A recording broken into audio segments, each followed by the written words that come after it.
सिर्फ 23 साल का था वो हंसता मुस्कुराता सिख नौजवान, जिसकी मूछें भी अभी हल्की हल्की ही निकली थी, और वो गलवान की लड़ाई में शहीद होकर वीर गति पा गया।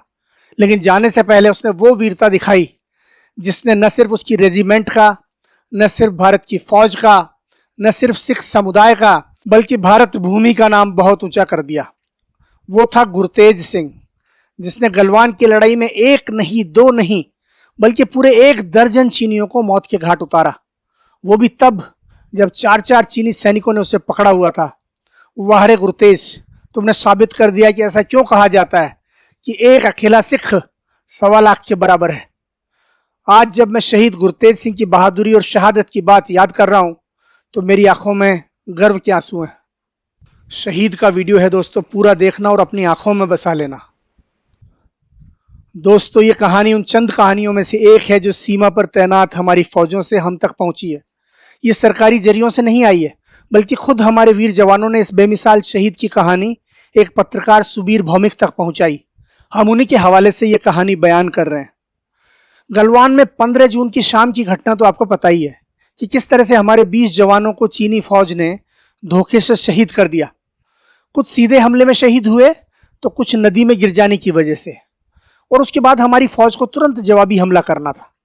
हालांकि उसके पास तैयारी करने या हथियारों की व्यवस्था करने के लिए ज्यादा वक्त नहीं था, लेकिन बिहार रेजिमेंट के साथ साथ 3rd पंजाब की घातक प्लाटून को भी देश की सेवा में बहादुरी दिखाने का मौका मिला।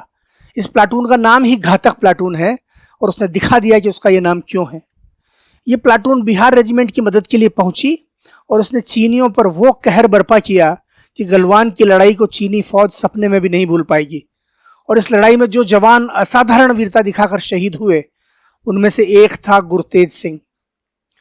जो सिख जवान रेजिमेंट की मदद के लिए दौड़े उनमें 3rd पंजाब घातक रेजिमेंट के साथ साथ मीडियम आर्टिलरी के सिख गनर भी थे। इन लोगों के पास सिर्फ अपनी किरपानें, लाठियां, सरिये और तेज चाकू थे, कोई बड़ा हथियार नहीं। लेकिन वे वीरता के जोश में इतने मदहोश थे कि उन्हें छोटे या बड़े हथियार की कोई परवाह नहीं थी।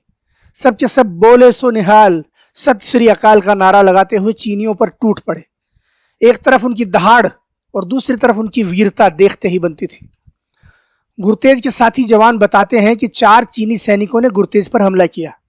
उन्होंने उसे चारों तरफ से घेर लिया और उसे मारने बढ़े ही थे कि इस वीर ने बोले सो निहाल का गगनभेदी नारा लगाया और उनमें से 2 को बुरी तरह झटक कर उनकी पकड़ से बाहर निकल गया। और इसके बाद उसने जो किया वो गुरु के आशीर्वाद वाला कोई खालसा ही कर सकता है। गुरतेज ने चारों पर हमला किया और 2-2 को घसीटकर पहाड़ी के मुहाने पर ले आया और नीचे ढकेल दिया। चारों के चारों मारे गए।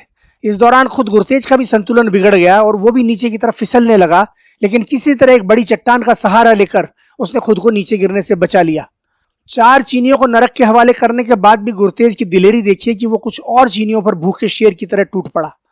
अपनी किरपान से एक चीनी का गला रेतने के बाद गुरतेज ने उसका बड़ा हथियार छीन लिया और 7 दूसरे चीनियों को मार गिराया। इसी दौरान एक चीनी ने उसकी पीठ में तलवार घोंप दी। भारत मां के उस महान सपूत की वीरता को प्रणाम कीजिए कि वो पीछे की तरफ मुड़ा और अपने हमलावर को भी किरपान से मार गिराया। जब गलवान की खूनी लड़ाई खत्म हुई तो गुरतेज वीर गति को प्राप्त हो चुका था, लेकिन उसके हाथों मारे गए 12 चीनियों की लाशें गुरु गोविंद सिंह की इन अमर पंक्तियों की याद दिला रही थी कि 1.25 लाख से एक लड़ाऊं तब गोविंद सिंह नाम कहाऊं। वाह रे गुरतेज, तुमने अपनी अगली पिछली पीढ़ियों का नाम स्वर्णाक्षरों में लिख दिया।